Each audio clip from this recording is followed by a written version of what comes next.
Welcome to Q news. మొత్తం మీద కాంగ్రెస్ ప్రభుత్వం మాత్రం దూసుకుపోతుందని చెప్పుకోవచ్చు. మనం ప్రజెంట్ మొన్న ఏదైతే 37 కార్పొరేషన్ల చైర్మన్లు ప్రకటించిన నేపథ్యంలో షేర్లింగంపల్లి నియోజకవర్గం చందానగర్ వాస్తవ్యులు జేరిపాటి జైపాల్ అన్న టీపీసీసీ జనరల్ సెక్రటరీగా ఉన్నారు. జేరిపాటి జైపాల్ అన్న కూడా MBC most backward classes development corporation chairman గా పదవి మాత్రం దక్కించుకున్నారు. నిజంగా ఆ ఓట్ చూసిన తర్వాత నాకే చాలా సంతోషం అనిపించింది. ఎందుకంటే పార్టీ కోసం సర్వం దారపోసారు. పార్టీ కోసం షేర్లింగంపల్లిలో కాంగ్రెస్ పార్టీ లేనప్పుడు ఒక ఎజెండా పెట్టుకొని ఒక జెండా పెట్టుకొని కంప్లీట్ గా రాహుల్ గాంధీ పాదయాత్ర జోడో న్యాయయాత్రలో పెద్ద ఎత్తున సక్సెస్ మాత్రం భారత్ జోడో యాత్ర పెద్ద ఎత్తున సక్సెస్ చేసిన జేరిపాటి జైపాల్ అన్నతో మనం ఉందాం, ఒకసారి మాట్లాడే ప్రయత్నం చేద్దాం. అన్నా నమస్తే. ముందుగా కంగ్రాచులేషన్, మీకు పదవి వచ్చింది, మీరు ఎంత సంతోషపడ్డారు కానీ వ్యక్తిగతంగా నేను అంత సంతోషపడ్డాను. ఎట్లా నడుస్తుంది నా కాంగ్రెస్ ప్రభుత్వం వచ్చిన కాడ నుంచి ఈ 100 రోజుల పరిపాలన చూసిండ్రు, 6 గ్యారెంటీలు అనుకోండి, 100 రోజుల పరిపాలన చూసిండ్రు, మీకు పదవి రావడం ముఖ్యంగా ఎలా చూస్తారు? ఈరోజు చూసినట్టయితే కాంగ్రెస్ పార్టీ 3 నెలలు దాటి 4వ నెలలో వస్తున్న సంగతి కూడా మనం అందరం గమనిస్తూనే ఉన్నాం. కాంగ్రెస్ పార్టీ ప్రజల పార్టీ. కాంగ్రెస్ పార్టీ అంటే ప్రజలంటే కాంగ్రెస్ అంటేనే గరీబు పార్టీకి ఏదైతే జనాలకు మరి నమ్ముకున్న పార్టీ కాంగ్రెస్ పార్టీ ఏదైతే అభివృద్ధి కార్యక్రమాలు చేస్తున్న సంగతి కూడా మనం గమనిస్తూనే ఉన్నాం. మరి ఈరోజు చూసిన రేవంత్ రెడ్డి గారి నాయకత్వంలో, ముఖ్యమంత్రి రేవంత్ రెడ్డి గారి నాయకత్వంలో మరి 6 గ్యారంటీలు ఏదైతే ఎలక్షన్ ప్రచారంలో ముందు 6 గ్యారంటీలు ఏదైతే ఆయన ఆమెలు శ్రీమతి సోనియా గాంధీ గారు, రాహుల్ గాంధీ గారు, మల్లికార్జున ఖర్గే గారు వాళ్ళ ఆదేశాల మేరకు మరి 6 గ్యారంటీలు ఏదైతే వాళ్ళు అమలు చేస్తుందో 6 గ్యారంటీలు కూడా సోనియా గాంధీ వచ్చి ప్రకటించింది. మహేశ్వరం కాన్స్టిట్యూన్సీ లో మరి సోనియా గాంధీ గారు వచ్చేసి మన చేవెళ్ళ కాన్స్టిట్యూన్సీకి వస్తుంది, చేవెళ్ళ పార్లమెంట్ కాన్స్టిట్యూన్సీకి వస్తుంది. మరి ఆమె గారు వచ్చేసి ఆ రోజు పెద్ద బహిరంగ సభ పెట్టి జనాలకు మరి 6 గ్యారంటీలు నేను ఏదైతే ఎలక్షన్ మ్యానుఫ్యాక్చరింగ్ పెట్టినో అది నేను ఖచ్చితంగా అమలు చేస్తా అని చెప్పేసి 100 రోజులలో అయితే దాంట్లో మీరు సక్సెస్ అయితే సాధించారు కాంగ్రెస్ ప్రభుత్వంగా, కాంగ్రెస్ లీడర్ గా. ఇది ఇట్లా ఉంటే ఎంబీసీలకు సంబంధించింది, ఎంబీసీ డెవలప్మెంట్ కార్పొరేషన్ గా మీకు పదవి వచ్చింది. అంటే కాంగ్రెస్ పార్టీకి బీసీలు కొంచెం దూరంగా ఉన్నారు. కాంగ్రెస్ పార్టీ అంటే రెడ్డి అంటే కాంగ్రెస్ గా చాలా మంది బయట చర్చించుకుంటున్నారు. ప్రతిపక్షాలు విమర్శల దాడి కూడా చేస్తా ఉన్నాయి. సో దీన్ని ఎట్లా చూస్తారు? బీసీలకు కాంగ్రెస్ పార్టీకి ఉన్న అనుబంధం ఏంది? అసలు బీసీలు కాంగ్రెస్ పార్టీలో ఎవరున్నారు? లీడర్లు తయారు కావట్లేదు, మొత్తం రెడ్డి లీడర్లే తయారవుతున్నారని ప్రతిపక్షాల నుంచి విమర్శల దాడి వస్తారు. ఇది కామన్ గా మరి రెడ్డిలే రాజమేలుతున్నారు, రెడ్డిలే అని చెప్పేసి కామన్ గా ప్రతిపక్షాలు ఏదైతే విమర్శలు పెట్టేది అది కామన్ గా పెడుతూనే ఉంటారు. మరి జనాలల్లా మన ఏదైతే కాంగ్రెస్ పక్షాన బీసీలు, ఎస్సీలు, ఎస్టీలు, బలహీన వర్గాలు మరి పెద్ద సంఖ్యలో కూడా వీళ్ళందరూ కూడా బీసీలకు కానీ రెడ్డిలకే కాదు, ముఖ్యమంత్రి రెడ్డి ఉన్నప్పటికి కూడా బీసీలకు కానీ వేరే అన్ని కులాలని కలుపుకొని తీసుకే ఒక నాయకుడిగా రేవంత్ రెడ్డి గారు. మరి ఆయన ముఖ్యమంత్రి అయితే అందరూ మొత్తం రెడ్డిలకైతే ఇవ్వలేదు కదా, అన్ని కులాలను తీసుకొని వస్తుండు, అన్ని కులాలకు పదవులు ఇస్తుండు. మరి ఓబీసీ నాకు ఇచ్చిండంటే ఏ నమ్మకంతో ఇస్తుండే? నేను ఒక రెడ్డిని కాదు కదా, నేను ఒక బీసీకి సంబంధించిన, నేను ఒడ్డెర కులానికి చెందిన వాడని నేను. మరి నాకెందుకు ఆయన ఇచ్చిండు? మరి ఇప్పుడు ఇదే రకంగా వేరే వాళ్ళకి ఇవ్వచ్చు కదా. మరి కాబట్టి రేవంత్ రెడ్డి గారి నాయకత్వంలో ఒక రెడ్డి కాదు, ఒక ఎస్సీ కాదు, ఒక మైనారిటీ కాదు, ఒక బీసీ కాదు, అన్ని కులాలని ముందు జెండకేసుకొని తీసుకునే నాయకుడే రేవంత్ రెడ్డి గారు. ఇప్పుడు మీకు పదవి వచ్చిన తర్వాత బీసీల కోసం ఏం కొట్లాట స్టార్ట్ చేస్తున్నారు? బీసీల అభ్యున్నతి కోసం, బీసీల అభివృద్ధి కోసం జేరిపాటి జైపాల్ ఎలా ముందుకు వెళ్తా ఉన్నారు? బీసీ సంక్షేమ శాఖ మంత్రి పొన్నం ప్రభాకర్ గారు మీరు ఈ రీసెంట్లీ కలిసినట్టున్నారు. బీసీల కోసం ఎలా ముందుకు వెళ్తున్నారు? చైర్మన్ గా మేము నాకు ఇచ్చిన చైర్మన్ గా ఓబీసీ చైర్మన్ గా నాకు పార్టీ రేవంత్ రెడ్డి గారి నాయకత్వంలో మాకు అప్పచెప్పారు కాబట్టి బీసీలలో ఏ రకంగా అయితే వెనుకబడిన వాళ్ళు, చాలా వెనుకకున్న వాళ్ళు, ఏ రకంగా వాళ్ళు రాజకీయం కానివ్వండి, వాళ్ళకి ఉద్యోగాలు కానివ్వండి, వాళ్ళకి ఆర్థికంగా కానివ్వండి ఇబ్బందులు, వాళ్ళకి ఇండ్లు లేని వాళ్ళకి ఇండ్లు కానీ ఏ రకమైన బిల్కుల్ వెనుకబడిన వాళ్ళందరినీ కూడా మేము ముందుకు తీసుకొచ్చేసి మరి మా ముఖ్యమంత్రి గారి దృష్టికి తీసుకెళ్ళి మా సంబంధించిన బీసీ మంత్రి దగ్గరికి వెళ్ళి మంత్రి దగ్గర నుంచి మేము ముఖ్యమంత్రి ద్వారా మంత్రి ద్వారా ముఖ్యమంత్రి గారికి అన్ని విన్నవించుకొని మరి ఈ రకంగా మరి చాలా వెనుకబడిన కులాలు చాలా వెనుకకున్నారన్నా మరి రాజకీయంగా కానీ ఉద్యోగాలలో వాస్తవం మీరు అన్నట్టు కొన్ని బీసీ కులాలకు అసలు అసెంబ్లీ ఎక్కడుందో తెలియదు, అసెంబ్లీ గేటు దాటి బయటికి పోలేని లోపలికి పోలేని పరిస్థితి. సరే మీరు రాజకీయంగా పీజీఆర్ హయాం నుంచి చూస్తా ఉన్నారు, ఎంతో మంది లీడర్లను చూసిళ్ళు, కానీ స్టిల్ ఏం జరుగుతుందన్న బీసీలు పైకి ఎందుకు రాలేకపోతున్నారు? రాజకీయం బీసీలు పైకి రాకడ కారణం కూడా ఒకటి ఉన్నది, ఆర్థికంగా కొంచెం వాళ్ళకి ఇబ్బందులు ఉన్నాయి. ఆర్థికంగా ఇబ్బందులు ఉన్నాయి కాబట్టి అది మైనస్ అవుతుంది వాళ్ళకు. ఇప్పుడు రెడ్డిలు కానివ్వండి, అగ్రకులాలు బీసీలను అన్నదొక్కాలనే పాయింట్ లేదు. వీళ్ళు ఆర్థికంగా ఇబ్బందులు ఉన్నాయి కాబట్టి వాళ్ళు ముందుకు రాలేకపోతున్నారు కాబట్టి వాళ్ళు వస్తలేరు కాబట్టి ఇంకోరికి అప్పచెప్పుడు జరుగుతుంది పార్టీలో. కానీ బీసీలను అన్నదొక్కాలని కాంగ్రెస్ పార్టీ నేచర్ కాదు. కాంగ్రెస్ పార్టీకి బీసీలని, ఎస్సీలని, ఎస్టీలని, మైనార్టీలని అన్ని కులాలని మరి తీసుకొని వెళ్ళాలనేది కాంగ్రెస్ ఒక ఎజెండా. మరి ఈరోజు రేవంత్ రెడ్డి గారు ముఖ్యమంత్రి అయిన తర్వాత మరి ఒక్క వన్ సైడ్ ఏం మోదలేడు, అన్ని కులాలను, మతాలను, అన్ని రకాలు కూడా ఆయన గమనించుకుంటారు. ఎందుకంటే ఆయన చిన్న స్థానం నుంచి ఒక నుంచి ఒక తర్వాత ఎమ్మెల్యే తర్వాత మరి ఎంపీ అయిన తర్వాత మరి రాష్ట్రానికి, తెలంగాణ రాష్ట్రానికి పిసిసి అధ్యక్షుడిగా మరి ఈ రోజు అవన్నీ చేసుకుంటా, అవన్నీ కార్యక్రమాలు చేసుకుంటా ఆయన ముందు నడిపించుకుంటా. ఆయన ఏంటంటే ఆయన కింది స్థాయి నుండి వచ్చింది కాబట్టి వెనుకబడిన వాళ్ళు ఏంది, గరీబ్ వాళ్ళు ఏంది, మరి పెద్ద మనుషులు ఏంది, బిల్కుల్ వెనుకకున్న వాళ్ళు ఏంది అనేది కూడా అన్ని గమనించుకుంటా మరి ఆయన ఏదైతే నార్మల్ గా బీఆర్ఎస్ పార్టీ బతుకుతట్లేదు, కానీ మీరు చేసిన ఈ ఆకర్ష్ కాంగ్రెస్ ఏదైతే ఉందో ఈ కండువాలే సరిపోతలేవంట అంటే కప్పడానికి. మరి ఎంపీ ఎలక్షన్ల వరకు బీఆర్ఎస్ పార్టీ ఉంటుందా, మొత్తం కథం పట్టిస్తారా? మా పార్టీ సిద్ధాంతాలు ఒక పార్టీకి అన్యాయం చేయాలి, ఒక పార్టీకి నష్టం చేయాలనే ఎజెండా మాకు లేదు. వాళ్ళు వస్తుంటే మేము కాదనే లేము, మేము వస్తున్నాం, మేము పార్టీల కంటే ఎందుకు వస్తలేరు అనేది లేదు కదా. వస్తుంటే మా పార్టీ ఏంటి, సముద్రం లాంటి పార్టీ మాది. అన్ని వర్షకాలం కానీ ఏ టైంలో అయినా సరే సముద్రంలోకి నీళ్ళు ఎన్నో వస్తుంటాయి. కేసీఆర్ చేసిన పనే ఇప్పుడు రేవంత్ రెడ్డి చేస్తున్నారు అని విమర్శలు వస్తా ఉన్నాయి. అంటే ఇప్పుడు 2018 ఎలక్షన్లలో కాంగ్రెస్ నుంచి 18 మంది గెలిస్తే గొర్రెలను కొన్నట్టు 12 మందిని తీసుకొని పోయిండు. అసలు కాంగ్రెస్ పార్టీ లేకుండా చేద్దాం అంటే ప్రతిపక్షం లేకుండా చేద్దామన్న కోణంలో ఆయన అన్న సక్సెస్ అయిన అప్పటి మందం. బట్ ప్రజలు వ్యతిరేకించి బండ కొట్టడంతోనే నేలకు పడ్డాడు. కాంగ్రెస్ పార్టీ కూడా అదే ధోరణిలో ముందుకు వెళ్తుంది అనే కోణం అయితే వినిపిస్తుంది. అటువంటి ఉద్దేశం అయితే మా నాయకుడికి లేదు, మా పార్టీకి లేదు. ఎప్పుడైతే ఏదైతే నిన్న ఆ పార్టీలోకి వెళ్ళి మా పార్టీలోకి వచ్చేసి ఏదైతే రేపు జరగబోయే ఎన్నికలలో ఎంపీగా మరి వాళ్ళు వస్తుంటారంటే వాళ్ళు ఇంతకుముందు కూడా వాళ్ళు అక్కడ పదవి చేశారు కాబట్టి వాళ్ళకి అనుభవాలు ఉన్నాయి కాబట్టి సరే ఆయనకి ఇస్తేనే ప్రజలకు న్యాయం జరుగుతుందనే ఉద్దేశంతో మా పార్టీ వాళ్ళకు పిలుపుడు జరుగుతుంది కాబట్టి అది సాధ్యమే. అనుభవం ఉన్నాడు అంటే ఏంటంటే పని చేస్తాడని చెప్పేసి ఉద్దేశంతో మా పార్టీ సిద్ధాంతం. కమింగ్ ఇప్పుడు పార్లమెంట్ ఎలక్షన్స్ దగ్గర పడ్డాయి, ఇప్పుడు కొడితే 55 రోజులు లేవు. చేవేళ్ళ పార్లమెంట్ షేర్లింగంపల్లి దేశంలోనే పెద్ద అసెంబ్లీ సెగ్మెంట్.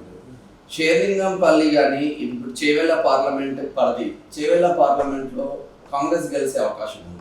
100% కాంగ్రెస్ పార్టీ జెండా ఎగిరిస్తాం.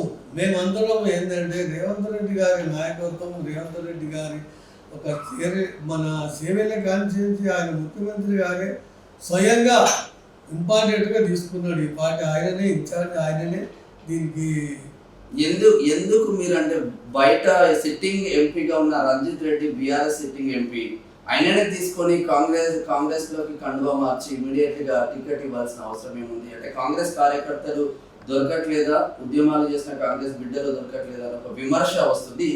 చేయలేదని కాదు, ఓవరాల్ గా అదే జరుగుతుంది. లేదు, అటువంటిది ఏం లేదు. కాంగ్రెస్ పార్టీలో మరి క్యాండిడేట్ దొరకదనేది మాత్రం అది పక్కకు పెట్టాలి. కాంగ్రెస్ పార్టీలో ఒకరు కాకపోతే ఇంకొకరు తయారుంటారు. కాంగ్రెస్ అదే అంటున్నా, సముద్రం లాంటి కాంగ్రెస్ పార్టీలో బీఆర్ఎస్ వాళ్ళని తీసుకొని ఎందుకు టికెట్ ఇవ్వాల్సిన అవసరం వస్తుంది? ఇప్పుడు కాంగ్రెస్ పార్టీలో టికెట్ ఆయనకు తీసుకొని ఎందుకు ఇవ్వవలసి వస్తుంది అంటే, ఇంతకు ముందు కూడా బీఆర్ఎస్ పార్టీలో ఆయన ఎంపీగా ఎంపీగా చేసి అక్కడ నాకు వాళ్ళ ప్రవర్తనలు వాళ్ళ ఏదైతే చెప్పింది ఒకటి చేసింది ఒకటి కాబట్టి వాళ్ళకు మాకు అసలు ఆ ఉద్దేశము. అంటే నేను రంజిత్ రెడ్డి వాళ్ళతో మాట్లాడినప్పుడు అసలు నాకు ఈ రాజకీయాలు సూట్ అవ్వవు, ఇక నా వ్యాపారాలు నేను చేసుకుంటా, పౌల్ట్రీ రంగంలో ఫార్మా రంగంలో నాకు పెద్ద ఎత్తున వ్యాపారాలు ఉన్నాయి కాబట్టి నా వ్యాపారాలు నేను చేసుకుంటా అన్న కోణం నుంచి రేవంత్ రెడ్డినే మళ్ళీ మీరు అయితే బెస్ట్, మీరు కాంగ్రెస్ పార్టీలో జాయిన్ అవ్వండి, ఎంపీగా పోటీ చేయండి అని చెప్పినట్టు కొన్ని వార్తలు మాత్రం. అటువంటిది ఏమి లేదు. ఆయన ఎప్పుడైతే ఏదైతే ఆయన పార్టీ బీఆర్ఎస్ పార్టీ నుంచి బయటికి ఎందుకు వెళ్ళిందంటే, ఈ కాంగ్రెస్ పార్టీలో మరి రేవంత్ రెడ్డి గారి నాయకత్వంలో రేవంత్ రెడ్డి గారు చేసే అభివృద్ధి కార్యక్రమాలు, రేవంత్ రెడ్డి గారు ఏదైతే పని చేస్తున్నాడో ఆయనకు మంచిగా నచ్చి మరి ఈ పార్టీలో మళ్ళీ నేను ఎంపిక అయిందంటే నాకు ఇంకెంతో ముందుకు తీసుకెళ్ళాలి. మరి నాకు ఎందుకంటే ఇంతకుముందు కూడా 5 సంవత్సరాలు నేను ఎంపిక చేసిన కాబట్టి ఆ ఉద్దేశంతో నేను రేవంత్ రెడ్డి గారి దగ్గరికి వెళ్ళి నాకే టికెట్ ఇవ్వండి సార్, నేను మీ పార్టీలోకి వచ్చేసి నీకు ఖచ్చితంగా నేను సేవ చేస్తా, నీదేదైతే నీ అభివృద్ధి కార్యక్రమాలు నీదేదైతే మీరు చేసే పార్టీ కోసం కష్టపడి మీ కష్టాన్ని చూసే మరి మీ కర్తవ్యంలో నేను కూడా పాల్పంచుకోవాలనే ఉద్దేశంతో ఆయన మా పార్టీలోకి వచ్చాడు. మా రేవంత్ రెడ్డి గారు ఆయన దగ్గరికి వెళ్ళి రండి, మా పార్టీలోనే 100 మంది ఉన్నారు, ఈ ఒక్క సీటు కోసం ఆయన నిలిచే అవసరం మాకు లేదు కదా. ఆయనే బుద్ధి అనుభవం ఉన్నది. సరే పార్టీలోకి వచ్చిన వాళ్ళని కాదని మా పార్టీ ఏంటంటే ఎవరైనా పార్టీలోకి వస్తే ఎందుకు వచ్చినాం అనేది లేదు. మా ఉన్న వాళ్ళని కూడా నచ్చ చెప్పేసి ఆయనకు అనుభవం ఉంది. ఇంకో 5 ఏళ్ళ తర్వాత మనం ఆయన ఏదైతే ఇంతకుముందు చేసింది కాకుండా మనం సపోర్ట్ చేస్తే అభివృద్ధి చేస్తాడనే ఉద్దేశంతో రేవంత్ రెడ్డి గారు ఆయన తీసుకున్నాడు, పార్టీలో తీసుకొని. ఎన్ని సీట్లు గెలవబోతున్నారు ఓవరాల్ గా తెలంగాణ రాష్ట్రంలో? మాకు 17 గెలుస్తామనేది 100% మాకున్నది. 1-2 సీట్ ఏదైనా మరి ఆ బీజేపీ వాళ్ళు కలలు కట్టుకున్నారో మేము 17 గెలుస్తాము అది గెలుస్తామని, కానీ 17 కాదు కానీ అది డిపాజిట్ కూడా కలుగుతాయి. మీరు 17 అంటున్నారు, బీజేపీ వాళ్ళు మినిమం 12 గెలవాలి అంటున్నారు, బీఆర్ఎస్ పోయినా ఇజ్జత్ పోయింది కాబట్టి ఇప్పుడు కంపల్సరీ మేము గెలిచి తీరాలంటున్నారు కేసీఆర్. ఇప్పుడు నిన్న ఏది అసెంబ్లీ ఎన్నికలనే నీకు ఏమైందో తెలిసింది, మరి పార్లమెంట్ ఎన్నికలు గెలుస్తామని మొత్తం ఇప్పుడు కట్టగట్టుకుని బీఆర్ఎస్ ఎమ్మెల్యేలు అందరు కాంగ్రెస్ వచ్చేటట్టున్నారు పరిస్థితి. ఇప్పుడు చూస్తూ ఉంటే అందరు ఒక్కొక్కరు రేవంత్ రెడ్డి పోయి కలిసేసి వస్తున్నారు.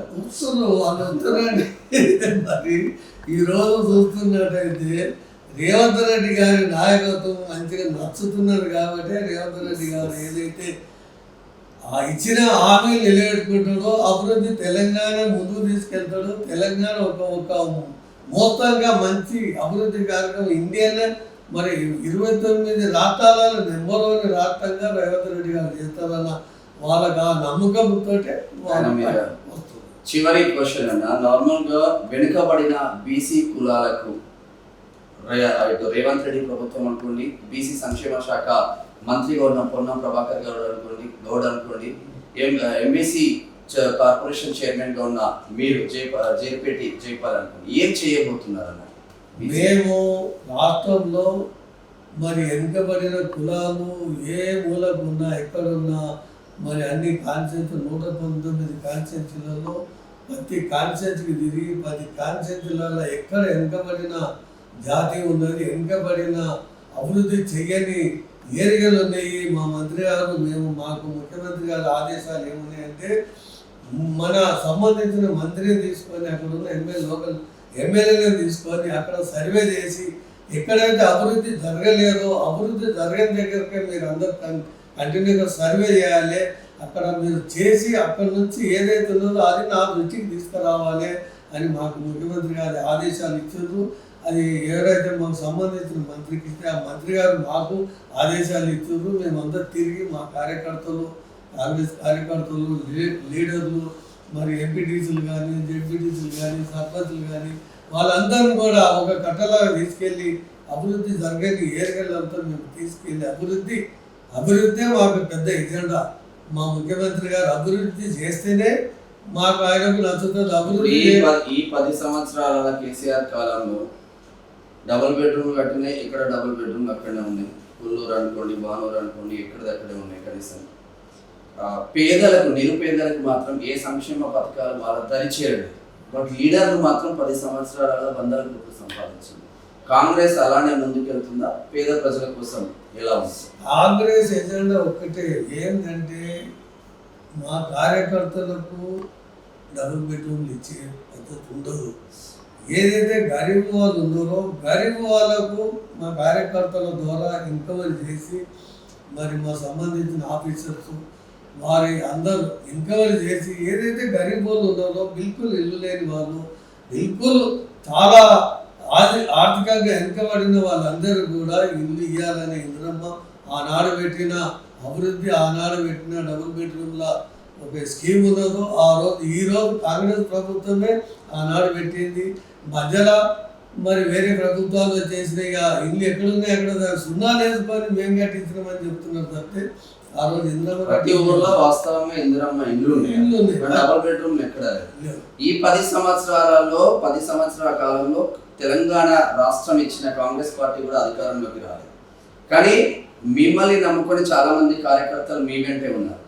కానీ కేవలం 100 రోజులు అయింది కాంగ్రెస్ ప్రభుత్వం వచ్చి. ఉన్న బీఆర్ఎస్ లీడర్లందరూ 100 రోజులు కూడా ప్రతిపక్షంలో ఉండకుండా కాంగ్రెస్ కూరికి వస్తూ ఉన్నారు. మరి ఇక్కడ కాంగ్రెస్ కార్యకర్తల కరడు కట్టిన కాంగ్రెస్ కార్యకర్తలు, పార్టీ కోసం పనిచేసిన కార్యకర్తలకు ఏం అష్యూరెన్స్ ఇస్తున్నారు? మీరు ఏం హామీ ఇస్తున్నారు? మేము మాకేదైతే కష్టంలో, సుఖంలో, కష్టంలో ఉన్న మా కాంగ్రెస్ కార్యకర్తలకే మేము ఇంపార్టెంట్ ఇస్తాము. ఈ గోడ దుక్కుడు వాళ్ళు ఇక్కడ దుక్కుతారు, రేపు అవకాశం వచ్చిందని మళ్ళీ అక్కడ దుగ్గనని గ్యారంటీ ఏం లేదు. కానీ అటువంటి వాళ్ళకు మేము అసలు దూరం పెడతాము. మా నాయకులు కానీ మేము కానీ దూరం పెడతాము. మా కార్యకర్తలు ఉన్నారు, మా లీడర్లు ఉన్నారు, మా వాళ్ళే ఉన్నారు. వాళ్ళ ద్వారానే వాళ్ళు కష్టపడ్డప్పుడు మరి ఈరోజు మా గవర్నమెంట్ వచ్చిందంటే వాళ్ళు ఆనాడు 10 ఏళ్ళు కష్టపడ్డారు. మరి వాళ్ళని కాకుండా అవతలికెళ్ళి గొడవకెళ్ళి గిల్లు దున్నట్టు ఇక్కడ దుంటే మా పార్టీ అది నచ్చదు. మా నాయకులు అది ఒప్పుకోరు. మా కార్యకర్తలకే మేము ఇంపార్టెంట్ ఇస్తాం. మొత్తం మీద సీరియస్ గా బీసీ కులాలకు, వెనుకబడిన కులాలకు సంబంధించింది మీ ఆధ్వర్యంలో ఈ 5 సంవత్సరాలలో బీసీలు ఎదగాలని మనస్ఫూర్తిగా కోరుకుంటున్నాం.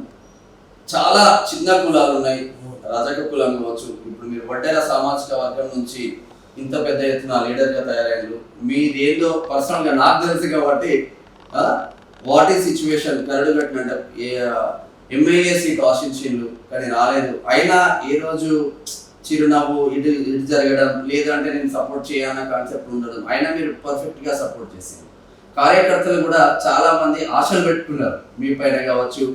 ఓవరాల్గా కాంగ్రెస్ పార్టీ తరఫున ఓవరాల్గా ఎంబీసీలకు సంబంధించి most backward cost development corporation చైర్మన్గా ఉన్న జేరిపేటి జైపాల్ అన్న ఆధ్వర్యంలో ఎంబీసీల అభివృద్ధి మాత్రం జరగాలని క్యూ న్యూస్ కోరుకుంటుంది. థ్యాంక్ యూ సో మచ్ అన్న. Thank you.